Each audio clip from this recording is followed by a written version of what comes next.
Collis è un gruppo importante, è un consorzio che è composto da due cooperative di base, come vengono dette, due cooperative che producono uva, la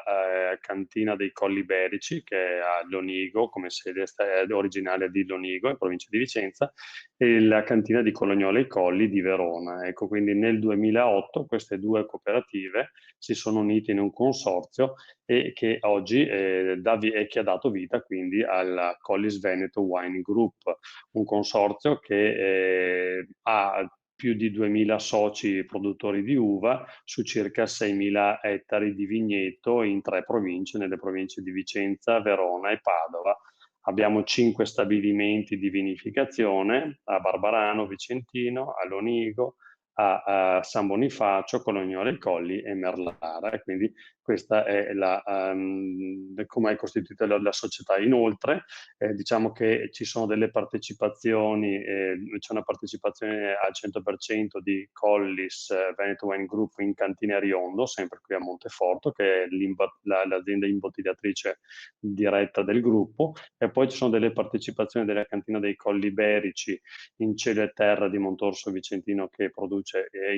che imbottiglia a Montorso Vicentino, in provincia di Vicenza, e poi c'è una partecipazione di Colognola ai Colli in Casa Vinicola Sartori. Abbiamo un fatturato consolidato tra Collis e Riondo intorno ai 118 milioni di euro, e è un gruppo che ha più di 250 dipendenti e quindi è una realtà importante di questo territorio e del Veneto. Noi siamo un'azienda che, come dicevo prima, trasforma uva in vino e che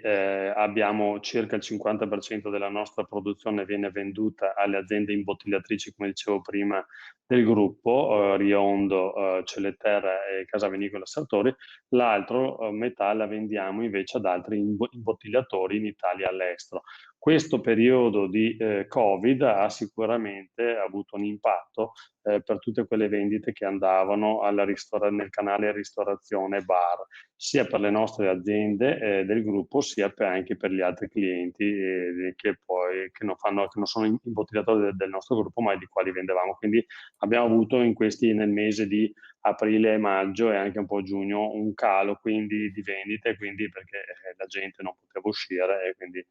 c'è stato questo calo che hanno subito tante aziende, e quindi il nostro primo obiettivo è quello di cercare di recuperare in questi mesi le vendite, perché ci stiamo oltretutto avvicinando alla vendemmia che quest'anno sarà forse un po' più anticipata, dovrebbe arrivare per la metà di agosto, e quindi ci troviamo con un po'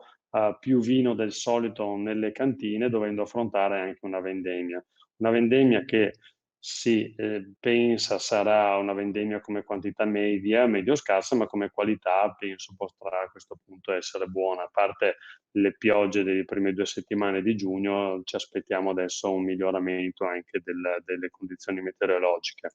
Cosa cerchiamo di fare a questo punto? Cercheremo di valorizzare nel breve in questa vendemmia la qualità dei nostri prodotti, perché sempre di più i mercati chiedono vini di qualità, e se la quantità non sarà molta cercheremo soprattutto quindi di valorizzare la qualità dei prodotti. Un altro aspetto importante che cercheremo di fare nel medio termine, invece, nei nostri progetti, sarà quello di potenziare sicuramente le vendite dei nostri punti vendita, perché Collis Veneto Wine Group ha nel nord Italia 31 punti vendita diretti a nome Cantina Veneta, a marchio Cantina Veneta, quindi andiamo direttamente al consumatore anche con molti dei nostri vini, e questo secondo me è un aspetto molto importante, quello di avere il contatto diretto con il consumatore. E qui sicuramente ci saranno progetti per magari crescere in questo canale. L'altro invece è un tema di medio e lungo termine, sarà sicuramente quello di affrontare sempre meglio il tema della sostenibilità ambientale, sostenibilità sociale, che è sicuramente un aspetto molto importante e molto considerato da tutti i consumatori in